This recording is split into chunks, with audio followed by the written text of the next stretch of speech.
I'm with Louis Lebherz. This is Conversations and Collaborations. We've watched Rise and Fall of the City of Mahogonny. So let's set this for people.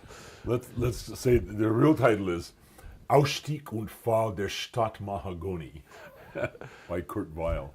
He wrote it I think he wrote it in the 20s. And he is 1929. It's Kurt Weill with the music, Bertolt Brecht with the book. With his audience alienation. The audience alienation. Principle, fast at work. And Mrs. Begbik. Mrs. Begbik. And she had a first name too, which it was Ludivilla. Ludivilla Begbik. Kind of a Russian name, you know. So, you performed this in Los Angeles in the late 80s with Jonathan Miller directing. Jonathan Miller, what a man. He had come to Los Angeles at the time. He had been the director of the Old Vic Theater in London. He had come to Los Angeles to serve as the guest chair of the neurology department at UCLA. I mean, talk about a Renaissance man. So we performed this opera. And you got killed. I played the role of Alaska Wolf Joe. Should we tell the story basically of Mahagonny? It opens, these three people are talking. It's one of his name is Fatty and one of his name is, I forget something else, and then Begbik.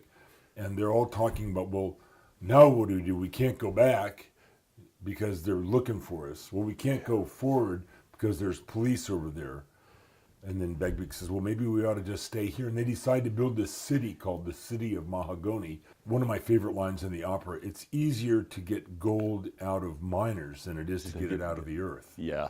So this was during Gold Rush days. And it's set during the Alaska Gold Rush days. Yeah. But it's basically a vision of dystopia, very dark, very... it was all during the Weimar years. Yeah, so it's Germany, the times between World War I and when Hitler took over in the early 30s. Yes. The audience might remember that having seen the movie Cabaret with Liza Minnelli. Yes. And Michael York and yes. Joel Grey. Joel Grey, yes, as the MC. Right. And it was interesting that kind of decadence, that societal decadence, sort of set the stage for Hitler's rise. So Cabaret is based on the Berlin stories, which was Christopher Isherwood's work. And Christopher Isherwood, I was fortunate enough to have met him several times in Los Angeles and got to know him a little bit. But it's really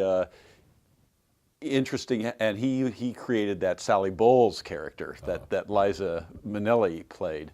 And I just watched that again recently. But this is the same milieu that we're dealing with, and again, we're looking at this because we both have a feeling that it's rhyming with this sort of dystopic. The modern times. Yeah, and we're on the way to Mahagonny.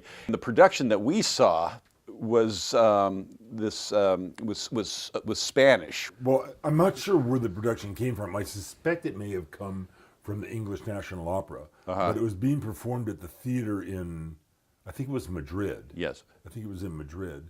So it was very interesting to be watching it because it was in English, but it had English subtitles, which I thought was very strange, yeah. And it had Spanish subtitles at the same time, which I thought was very, very interesting. The idea of audience alienation.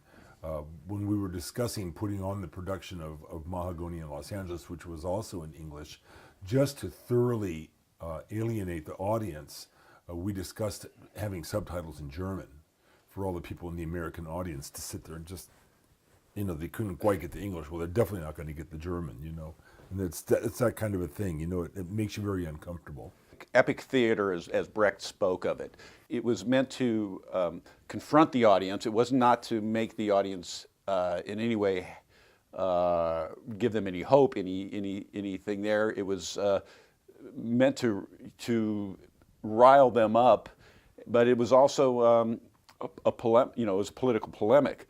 But Brecht didn't have any easy philosophy. Brecht was just every man for himself. Well, it's a funny thing. They start this city called Mahagonny, where the main purpose of the city is for them to get rich and Yeah. and to fleece the other people.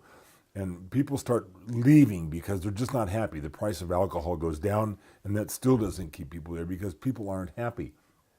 In walks these three miners from Alaska, Jimmy, Billy, and Alaska Wolf Joe. And just as they get there, they're getting into this whole decadence thing, and the prostitution and the drinking and everything that goes on. And suddenly a hurricane is going to come. And so everybody suddenly is like, oh my God, this is all going to come to an end. This hurricane, first it wiped out Pensacola, and it's coming right into Alabama where they are. They didn't really have a good understanding, I don't think, back then of American geography. Yeah. So in comes this hurricane, and at the last minute, it goes around, it circumvents Mahagonny, and they're all saved, and everyone is so happy. And Jimmy Mahoney, who is sort of one of the real protagonists of the thing, he gets up and he starts saying, this is all wrong. There's too many rules here. There's even rules that says no dogs. It was very strange. And so he said, we need to do whatever we want in this place if we're going to make people happy. And then in the next act, things really get going, and there's just open prostitution, and the people are all standing in line and waiting, and then another. They have one scene where Billy, one of the miners, he says he's sitting there eating, just stuffing himself at this food trough, and he said, "I've eaten 3 calves. I think I'll have 2 more." And all of a sudden, he just dies from eating, and that's fine. And he says, I might eat myself. Yeah, he says, I might even eat myself for dessert, says he. So anyway, he dies and he goes off. Then they decide to have a boxing match. And Alaska Wolf Joe is gonna fight this big guy. And Or a little guy. A big well, guy. a little guy in my show. It was a big guy in the other one. Yeah. And so I don't see it, but he puts a horseshoe in his glove. And I die in the fight, well, that's that. And that leaves only Jimmy Mahoney. And so Jimmy Mahoney is depressed because he has bet all his money on Alaska Wolf Joe to win the fight. So he then goes in to the bar and orders drinks for everybody. And then it comes time to pay, and he says, I haven't got any money. I lost all my money in the fight. Well, then they say, well, that's a huge crime. So they called a kind of a kangaroo court with Begbik as the judge, and they said, for murder, you have to serve 2 days in jail, and for taking this prostitute and then leaving her, well, we can forgive that, but you didn't pay your bill, and for that the crime is death. And so he's killed for not paying his bar bill. So again, why it's so disturbing? Because none of it really, it makes no sense. You don't really understand it.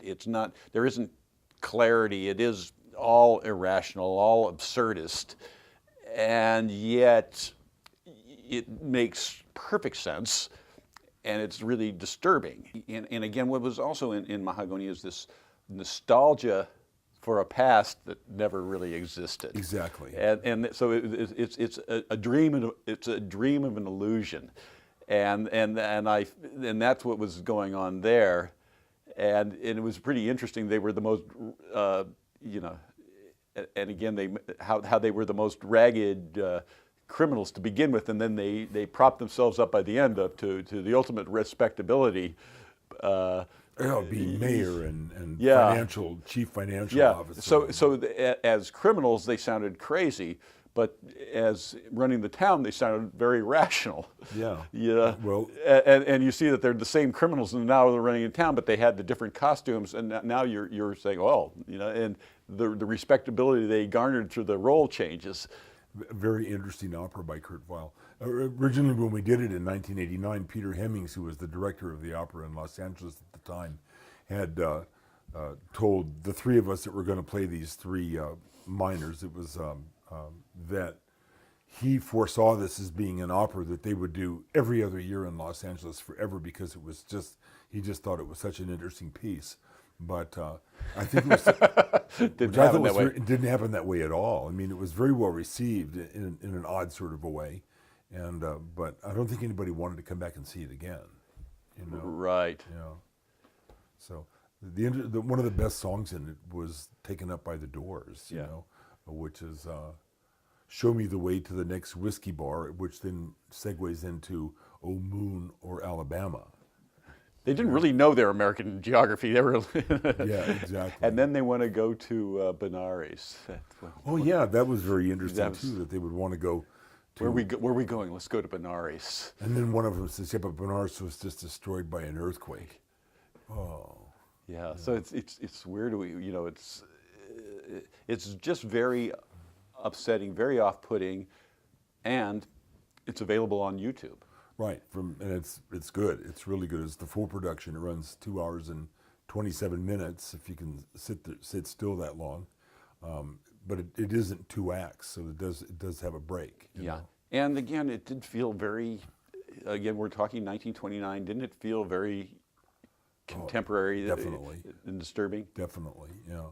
Well, actually, as I recall, in that production, they had cell phones. You know, they had updated it, and it didn't really change the story at all, did it? You know? No. This is Mark Baer. I'm with Louis Lebherz. Louis and I will continue this conversation as we go on, and you're watching Collaborations and Conversations, and that's enough for us today. Thank you very much. Okay. I hope you've enjoyed this episode of Conversations and Collaborations. For all episodes, go to markdavidbaer.com. See it now. Don't wait.